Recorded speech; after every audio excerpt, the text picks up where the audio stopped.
Have you seen the fountain at Lake Eola? It's huge! Check out this lady's head. It's huge! Lake Eola swan boats are incredible. They're huge! Did you know there's almost a mile of walkway around Lake Eola? It's huge! Have you seen the feet on this guy? They're huge! Did you know that a swan's bill is larger than a duck's bill? That's huge! Have you seen the trees at Lake Eola? They're huge! Lake Eola bandshell, it's huge!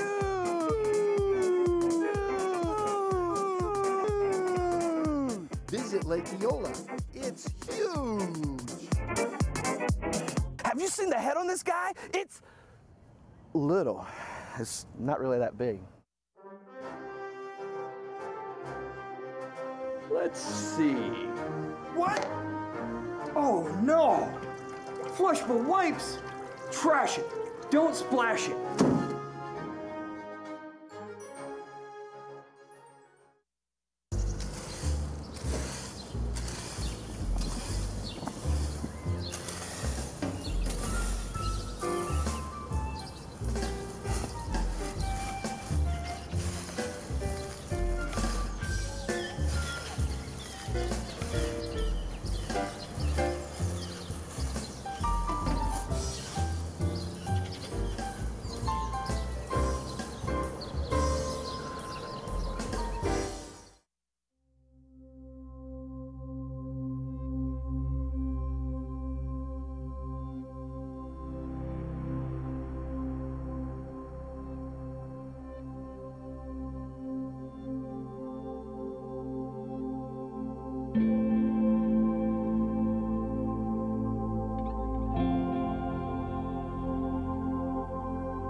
So we are really focused on affordable housing in Orlando and Central Florida, and I think I could probably call it now our biggest and most crucial and most vexing issue. But we're committed to ensuring that every person, regardless of economic status, should have access to safe and affordable housing. Some of the units here will be held for those who have experienced homelessness, and a certain percentage is set aside for that, and we have committed as a community to permanent supportive housing.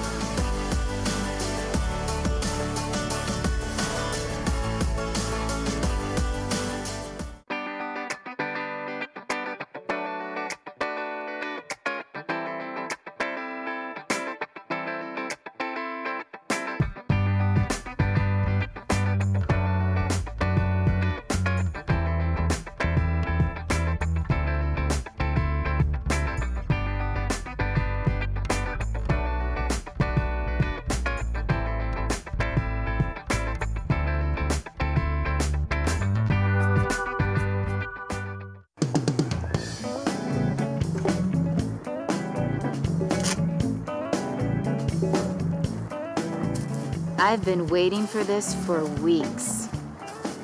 I gotta tell you, I am so ready to do this. I even have the bed ready. What? So when you get home, we can get really dirty.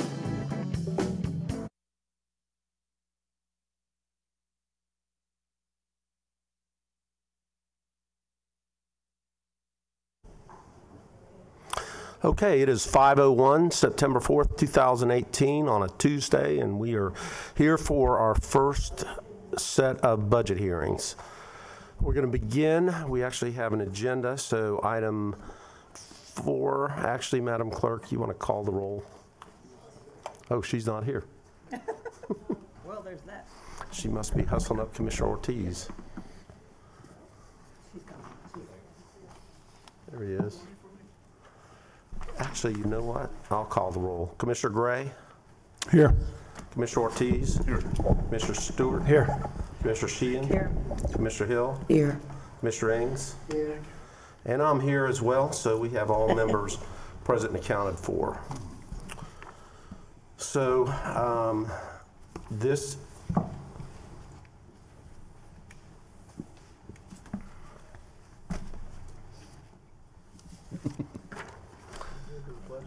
Yeah, we did the pledge and the invocation at the first meeting today, so I think we'll dispense with those for now. Okay, let's go to item 4, number 1, which is our first budget hearing. This is the first of 2 public hearings for the adoption of the millage rate and budget for the City of Orlando for fiscal year 2018-2019. At this first hearing, Council will consider for adoption the proposed millage rate and tentative budget. At the second hearing, City Council will consider for adoption the final millage rate and budget. Madam Clerk, sorry we started without you. Would you read the title of the millage resolution, please? Resolution of the City of Orlando, Florida, establishing the ad valorem tax levy millage rate upon the assessed real property and business personal property tax rolls of the year 2018. The proposed millage rate for the city for fiscal year 2018-2019 is 6.6500 mils, which is the same as last year and is 8.57% higher than the rollback rate of 6.1248. Is there a motion to adopt the millage rate? Motion by Commissioner Ortiz, second by Commissioner Ings. Brian, who is our Deputy Chief Financial Officer, will make a few comments regarding the millage rate. Good evening. On July 23rd, the City Council approved the millage rate of 6.65 so that the appropriate filing can be made with the property appraiser by the August deadline set for the trim notification process. The millage rate is within the parameters outlined by state formula, it's not changed from the prior year, and has maintained the city's level of service. Do we have any requests for public comment on the millage rate? Okay, Luana, this is the millage rate, and then we'll take up the budget resolution. Did you want to talk on the millage rate or the budget? The budget. That's why I was confused a little bit. Okay, we'll adopt the millage rate, and then when we introduce the budget, I'll call on you to speak at the budget. Okay, discussion on the millage rate. If not, All in favor indicate so by saying aye. Aye. Those opposed, so the motion carries. All right, Madam Clerk, would you read the title of the budget resolution, please? Budget resolution, a resolution of the City of Orlando, Florida, adopting the annual budget of the City of Orlando, Florida for the fiscal year beginning October 1st, 2018 and ending September 30th, 2019. Is there a motion to adopt the tentative budget? Second. Motion by Commissioner Ings, second by Commissioner Hill. Brian? Total proposed budget is $1,273,470,803, including a general fund budget of $488,421,658. There were only a few changes to the total budget amount compared to the city budget presented on the July 9th budget workshop, including adding 2 more patrol officers and increasing pavement rehabilitation funding. These changes have already been reflected in the budget materials that were presented to each commissioner and have been published on the city's website since August 10th. Questions of Brian? If not, then we'll hear from the public. Mayor, I had a little something. So oh gosh, sorry. It's I'm not okay. used to looking for the request or That's new okay. technical equipment. Okay, Commissioner Sheehan and then Commissioner Stewart. Well, thank you, Mayor Dyer. And I'm beginning to feel like a broken record, but I have expressed some concerns over many years over the concerns of lack of maintenance of our historic brick streets. It's something that I hear over and over and over again when I go to neighborhood meetings. Last week I was given a list of stormwater projects, and I understand that the stormwater projects do restore the brick streets. I think that's great, but I do believe we need a dedicated funding source to repair the potholes in our brick streets in our historic neighborhoods properly. So I'm going to try to work with staff. I am even willing to put my own capital improvement project budget in place if I have to, but this is something in retail politics, when I go to neighborhood meetings, I hear over and over and over again, and I would be very remiss in representing my constituents if I did not bring this concern up. It's a concern I brought up year after year after year, and I just think people have a hard time understanding when they see big ticket projects being built in the city of Orlando. They don't understand the budgeting process. They get very upset when they can't get simple things done like potholes, and mainly in the brick streets to fix them properly. So I will support this budget this year, but this is the last year I am going to support the budget without having something done about this problem that I hear about when I go to my neighborhood meetings. Thank you, Mayor. Okay, thank you, Commissioner. Commissioner Stewart, then Commissioner Ortiz. Thank you, Mayor. Let me echo some of those same comments and concerns. I had a chance to talk with staff, and we've talked about transportation, talked about maintenance, talked about little things. And what happens is that we get from our commissioner's offices, we get a whole different type of complaint process that comes to us. I think we're working down that better, and I appreciate that. But we've got to figure out how to make this work in such a better way. I've just spent some time with Matt Brofman, and we were trying to figure out. We're now getting better data back. We can now move faster in some of that data, and I want to make sure that in that we are. That our concerns are being addressed. I'm like Patty, you don't understand why a tree's not cut down. And so we're now getting better at, yes, we responded, here's how long it's going to take, and that's going to work out. But I don't like hearing that we haven't got money for that when we got money for other things that I think are major concerns. But I think that we're coming out of recession. I don't think we ought to be foolhardy. But there's some things we put kind of on the budget, on the back burner, and I think now we ought to begin looking at what's our long-term plan for accomplishing that. A major funding source, a dedicated funding source, something to do that. Does make a lot of sense on some of those issues. Let me also, I guess once we have the motion adopted, I need to read my statement into the record. You want me to do it now or later on? You can go ahead and do it now. Okay, let me just read this on behalf of me personally. As you know, I have served for many years as Executive Director of the Christian Service Center for Central Florida. The budget for this year and for many years in my years of service to the City Council has included, in my years prior to City Council, has included funds that provide a modest grant to the center. The amount of this proposed funding for this year is $25,000. None of that money goes towards the actual operation of the center, but the general operations of the center.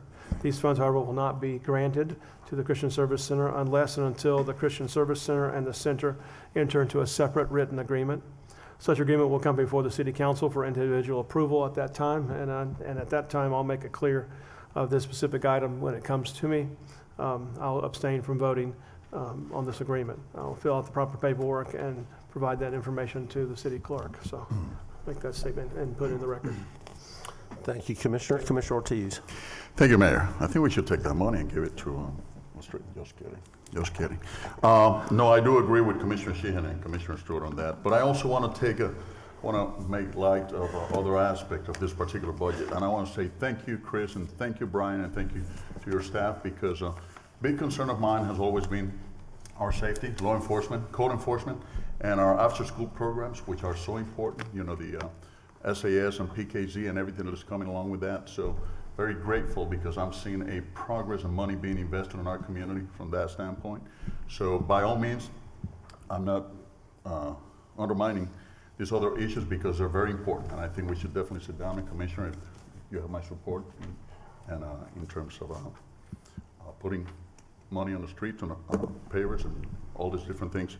But I also want to bring to light the fact that I'm very happy with the efforts in terms of safety, because safety is #1 priority in any community, and I think that it's about time we put some more money on more police officers and more programs. So thank you so much for doing that. I think it was well directed. I also want to thank you for coming over and addressing all our concerns, at least my concerns, when I was asking for those. So thank you, Mayor. That's all I have.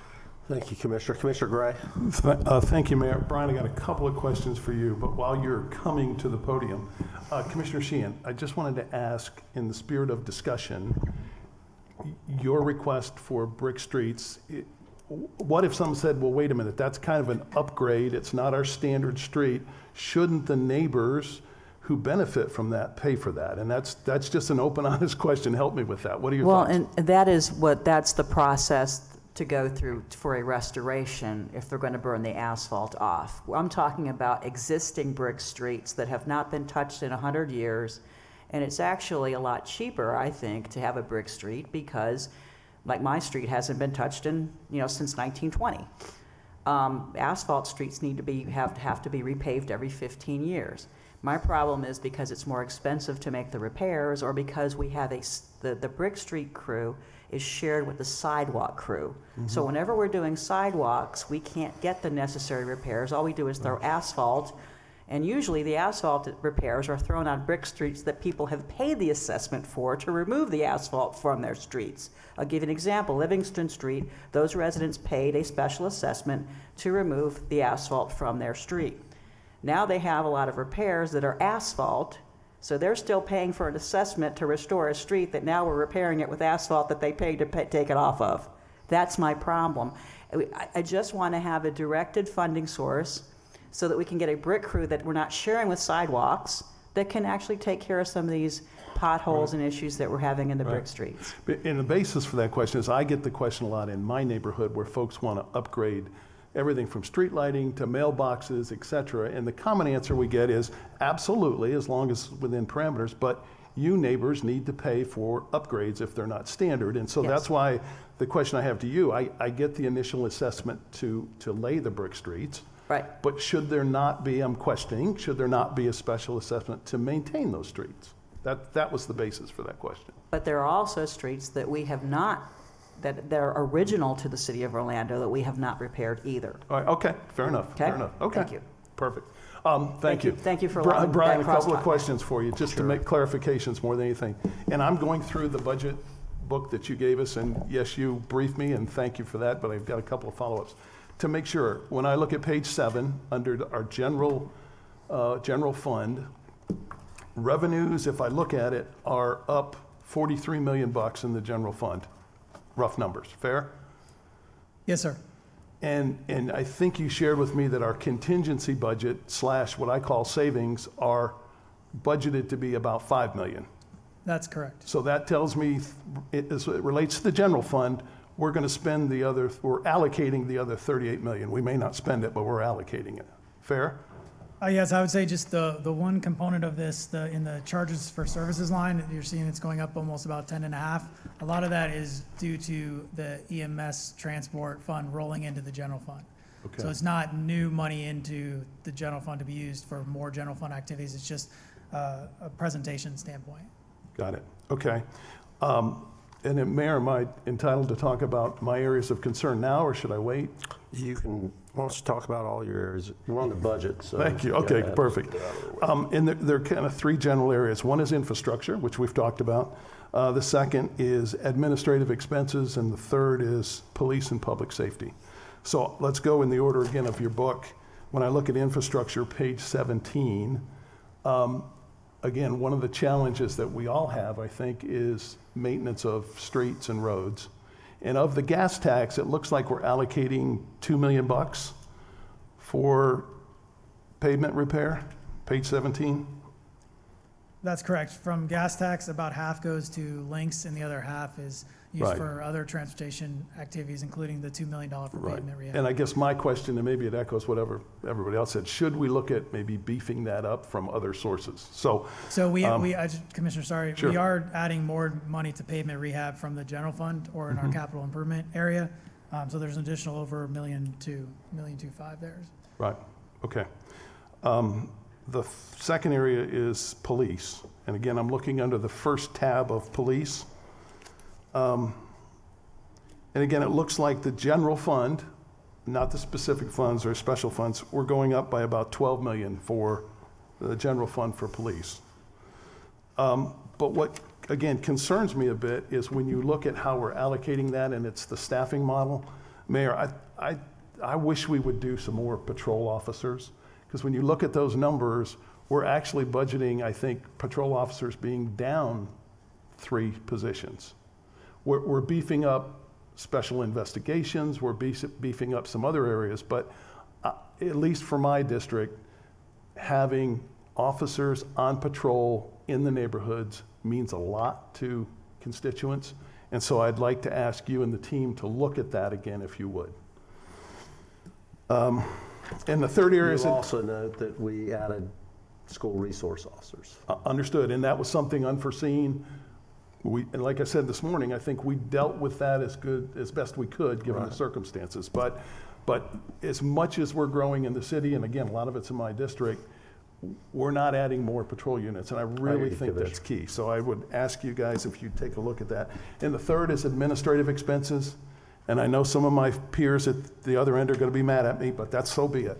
Every year I bring this up, and we're given a discretionary fund to spend on things that we think are important. And every year, and I'll say it every year I'm here, 4 of the 6 commissioners spend 50% of that. The other 2 continue to exceed that. And Mayor, there's only one person that can stop that, and that's you. But let me just read the number, and then I'll shut up.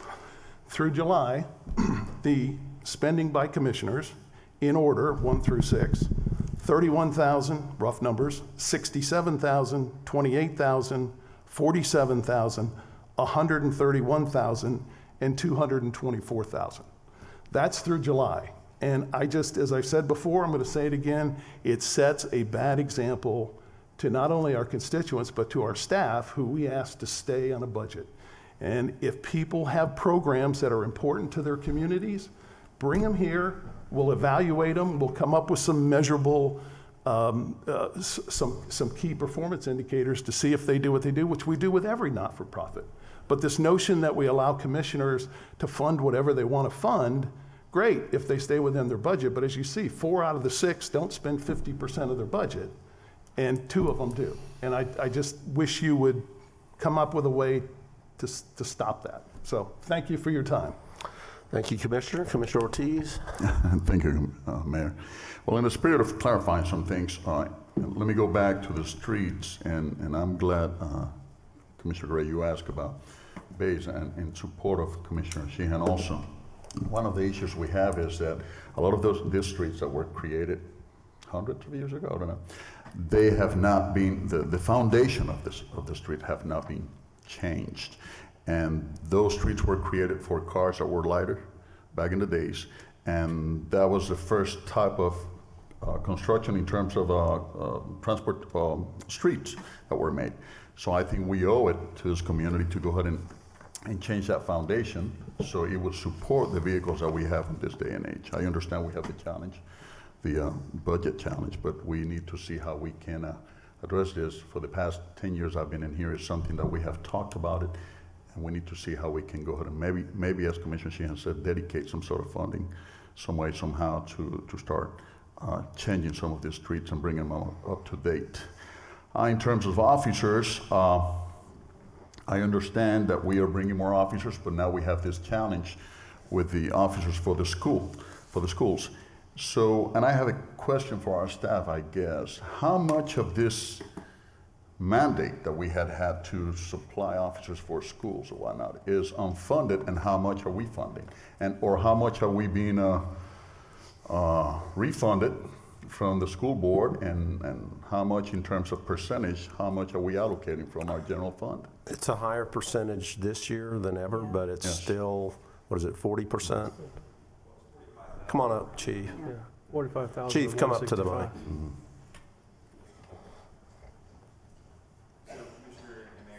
So we are reimbursed by Orange County Public Schools $45,000 for officers. So I think that's about 40% of the cost.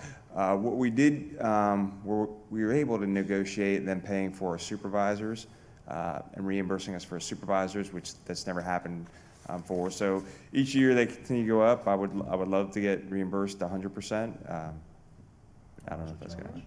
But then comes the other question, because we have allocated new positions to increase the personnel that we have in the police department, but now with this other mandate for us to fill all these vacancies or these positions at the schools, that's going to affect our regular patrol guys out there. How are we managing this particular situation? Yeah, so 15 of these officers will be specifically hired to increase our number of SROs, school resource officers, and the additional number will be deployed throughout patrol. And I'm not exactly, I'm not looking at what you're looking at, Commissioner Gray, to answer your question, but we have to plug our officers in somewhere for the budget. And I will say that the majority of those officers, beyond school resource officers, are going to patrol.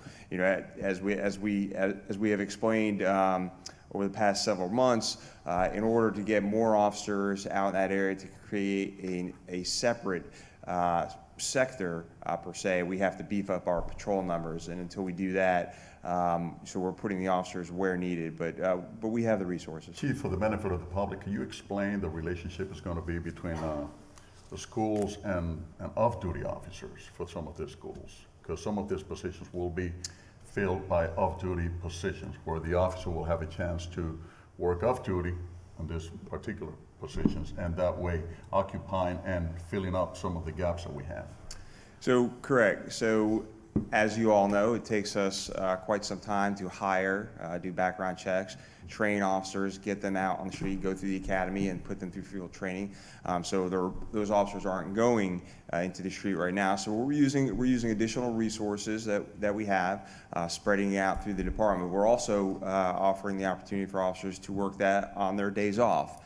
And so right now there's one school resource officer assigned to every 4 elementary schools.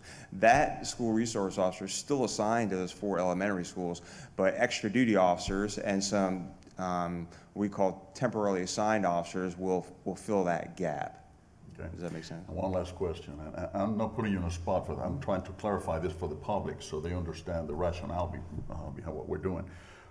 In terms of police officers and I drew a blank now.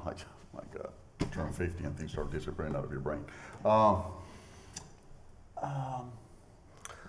You know what? You know what, Commissioner, we're going to have public testimony in minutes, so you can. I'm sorry, I got it. I got the unfunded part. The state, we have decided that schools have to be beefed up with officers. Now, what is the state doing to help us in terms of funding? Well, I know the state has allocated a certain number towards funding school resource officers.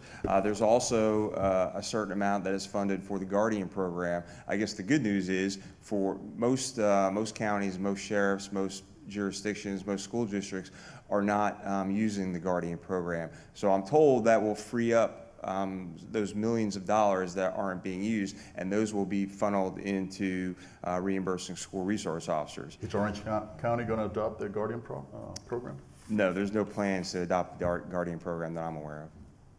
Can you explain real quick what the Guardian program? So the Guardian program is basically we're a school system through the sheriff can hire and train civilian personnel to be armed at their schools, and I don't think Orange County is doing that. Thank you, Chief. Thank you very much. You're welcome. Is that it, Commissioner? Commissioner Hale? Thank you. Thank you, Mayor. I would like to say that I am unapologetic about taking care of my constituents. When I first came to City Hall, 2014, District 5 budget was $170,000. It was reduced to $95,000 once I took oath. My residents, the majority of my residents' household income is $15,000. That's the average. They can't afford some of the programming that might be in the other commissioner's district because of their income level. Most don't even have homes.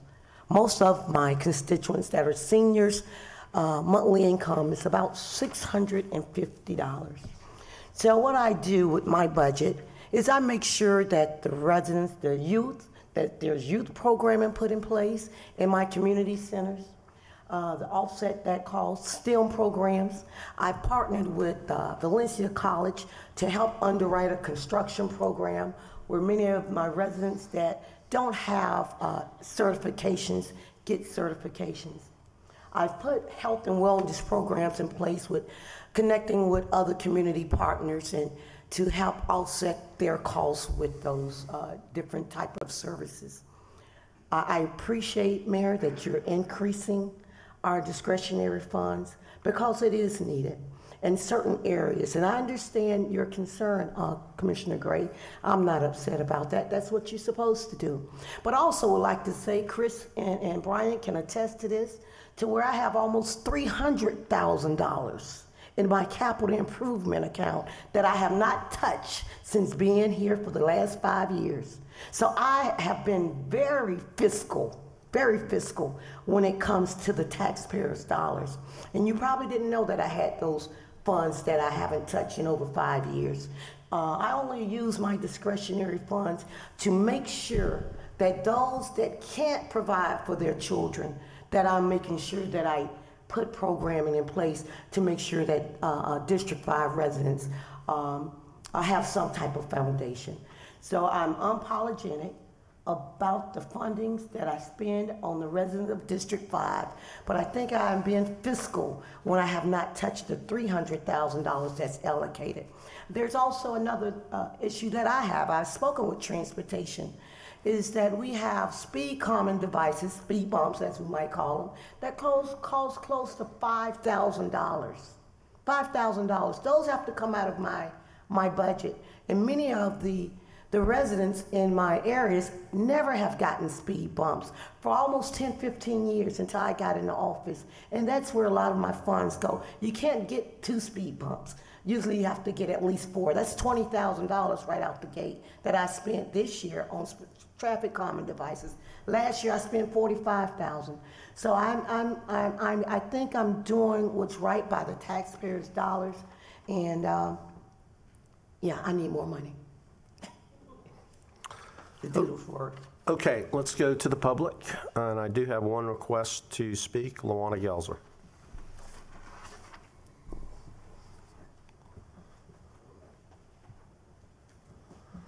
Lawana, we have new equipment, so you'll be able to see your own time right up there. It's not working? Oh. She can't see her document. Unless it started working on. Oh, not the document. It should have. Is the time not working either? When it started. It'll work. We haven't got the technology, though, to put up the documents yet. But we will soon. Well, Mayor Dye, before you start my time, will it be ready by next budget hearing meeting, or do I need to prepare for something else? Bring a laptop or something, or because I don't know the answer to that. Can I get with you after the meeting? Because it really changed my format on what I needed to talk about today. Okay. Lawana Gelzer, 7674 St. Stephen's Court, Orlando, 32835. Mayor Dyer, I'm gonna talk a little bit about transparency and how, once again, actually I went back and looked at the September 25th, 2016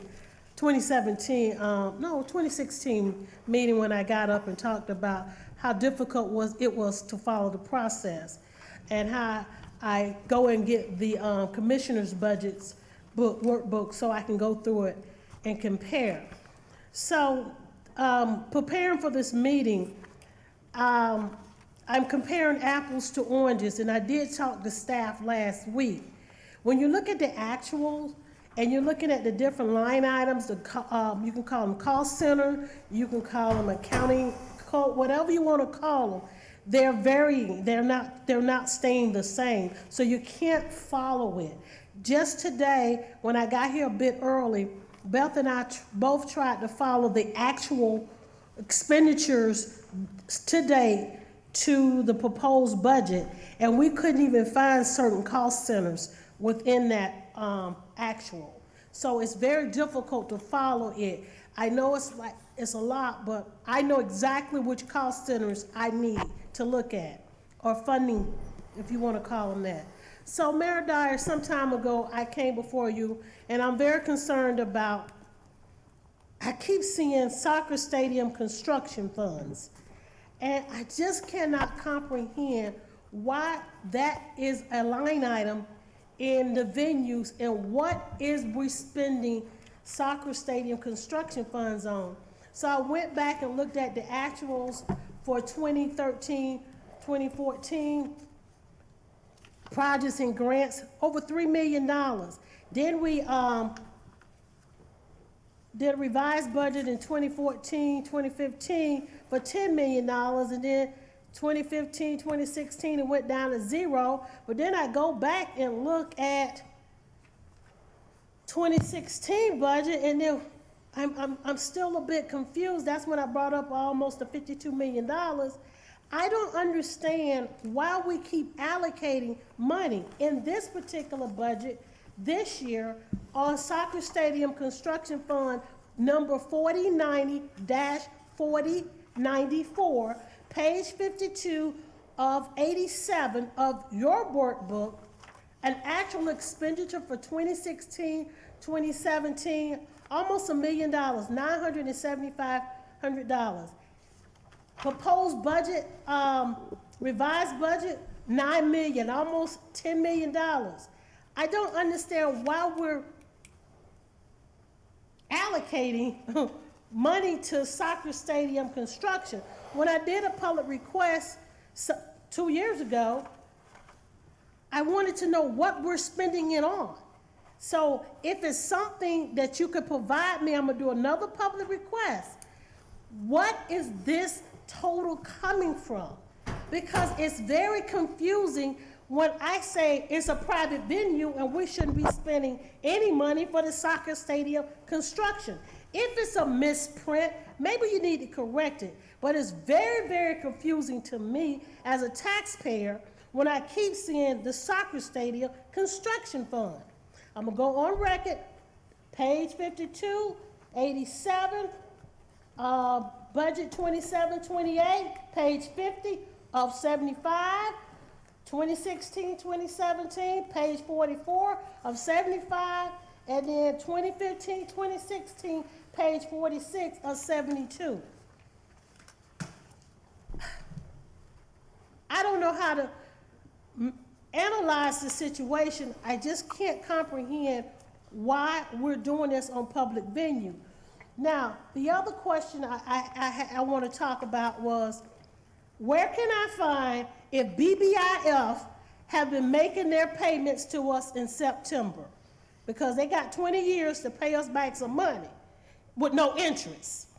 And then I also would like to find, is the soccer stadium, whoever we want to call them, paying us back for the 20-year for the land purchase?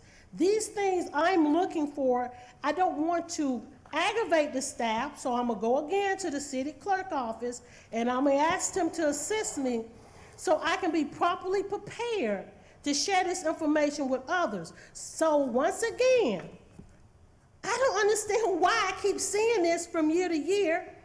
And if it's something we're overlooking, could someone take the time to explain it to me so I can explain it to my neighbors, my friends, and other people before the next budget hearing meeting? Okay. But we have a meeting on the 20th, All right, Mayor Dyer. all right, Luana, your time's up. So you'd Okay, like to know where was about it- soccer. I can tell you one thing.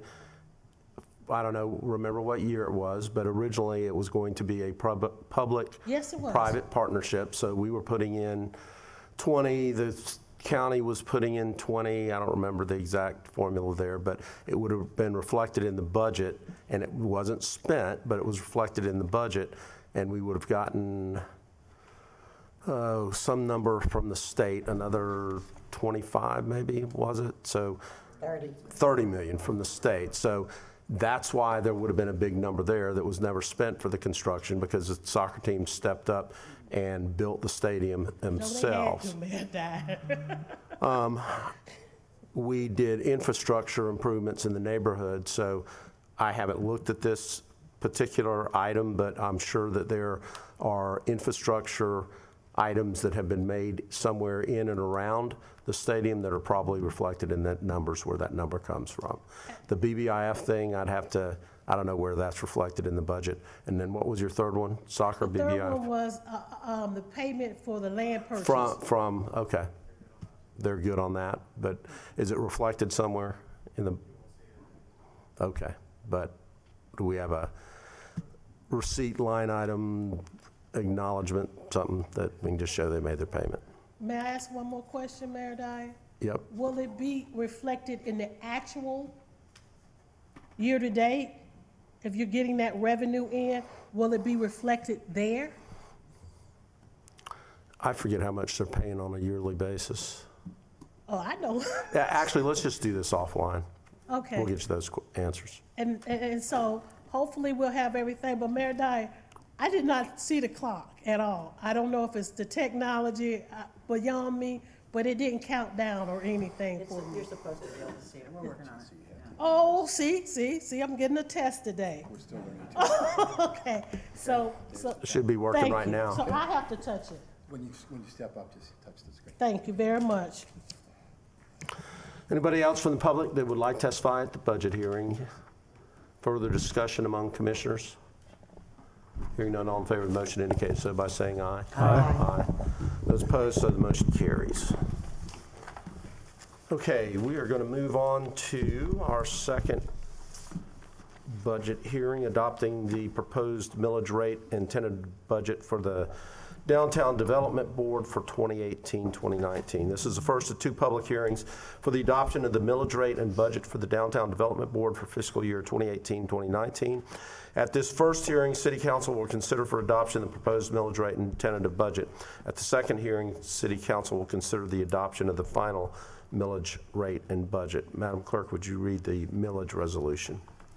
Millage resolution, a resolution of the City of Orlando, Florida, establishing for the Downtown Development Board the ad valorem tax levy millage rate upon the assessed real property within the Downtown Development District of the year 2018.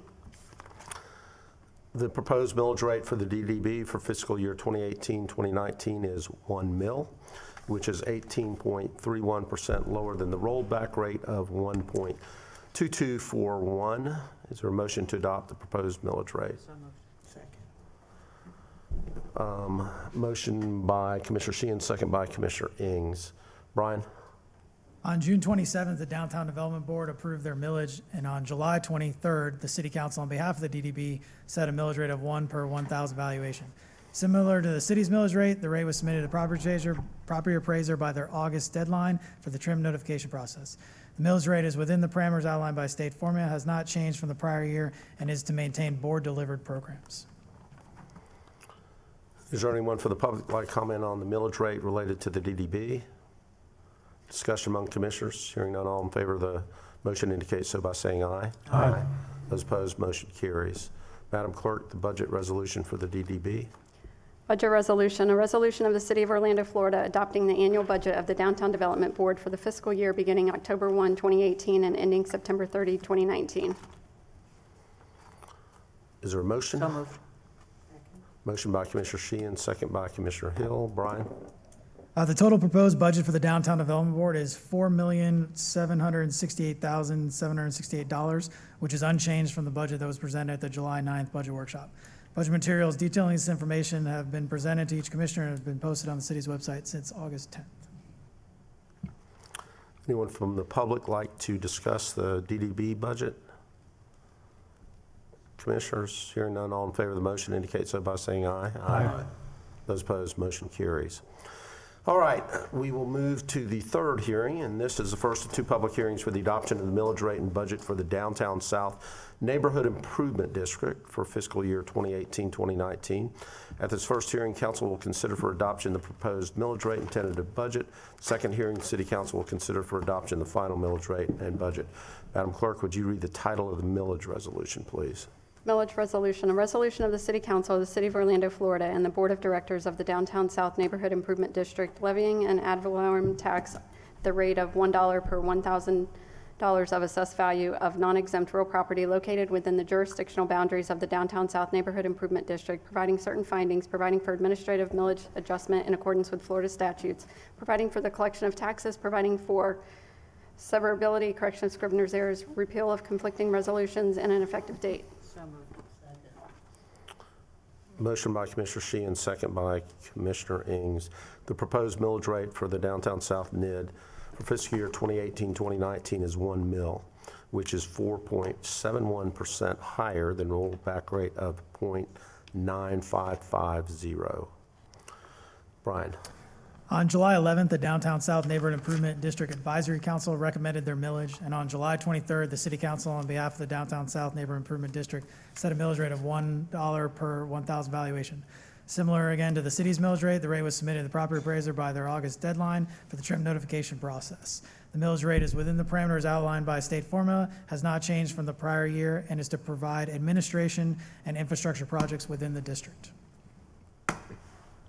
Is there anyone from the public that would like to comment related to the millage rate for the Downtown South NID? Commissioners, hearing none, all in favor of the motion on the millage rate indicate so by saying aye. Aye. Aye. Those opposed, motion carries. Madam Clerk, the budget resolution related to the Downtown South NID. A resolution of the City Council of the City of Orlando, Florida, and the Board of Directors of the Downtown South Neighborhood Improvement District adopting the fiscal year 2018-2019 budget for the Downtown South Neighborhood Improvement District, providing certain findings, providing certain budget accounting procedures, providing for severability, correction of scrivener's errors, repeal of conflicting resolutions, and an effective date. So moved. Motion by Commissioner Sheehan, second by Commissioner Ings. Brian? The total proposed budget for the Downtown South Neighborhood Improvement District is $643,227, which is unchanged from the budget presented at the July 9th budget workshop. Budget material detailing this information have been presented to each commissioner and have been posted on the city's website since August 10th. Public comment, commissioner comments. Hearing none, all in favor of the motion indicate so by saying aye. Aye. Those opposed, motion carries. All right, let's adjourn the City Council meeting without objection, and we'll convene the Board of Directors for the Downtown South Neighborhood Improvement District to do what we just did as the City Council. So this is the first of two public hearings for the adoption of the millage rate and budget for the Downtown South Neighborhood Improvement District for fiscal year 2018-19.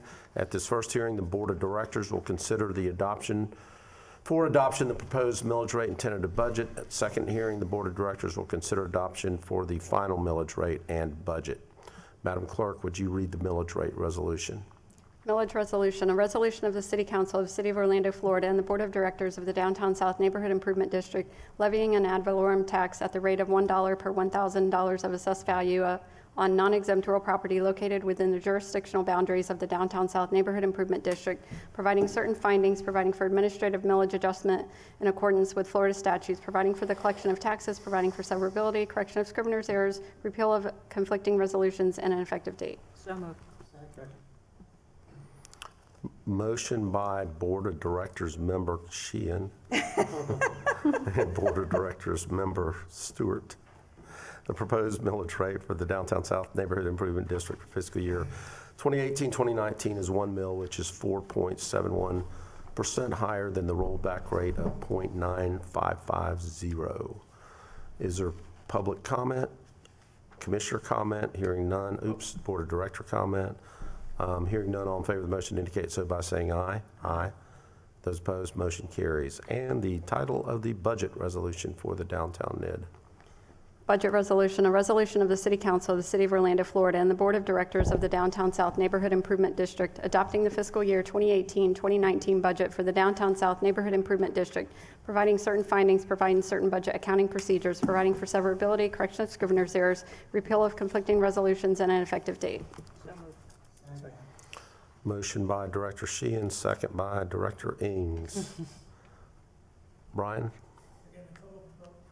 Again, the total proposed budget for the Downtown South Neighborhood Improvement District was $643,227. It was unchanged from the budget presented in July 9th workshop. Budget materials detailing this information have been presented to each commissioner as well as posted on the city's website since August 10th. Public comment? Commissioner comment? Board of Directors comment?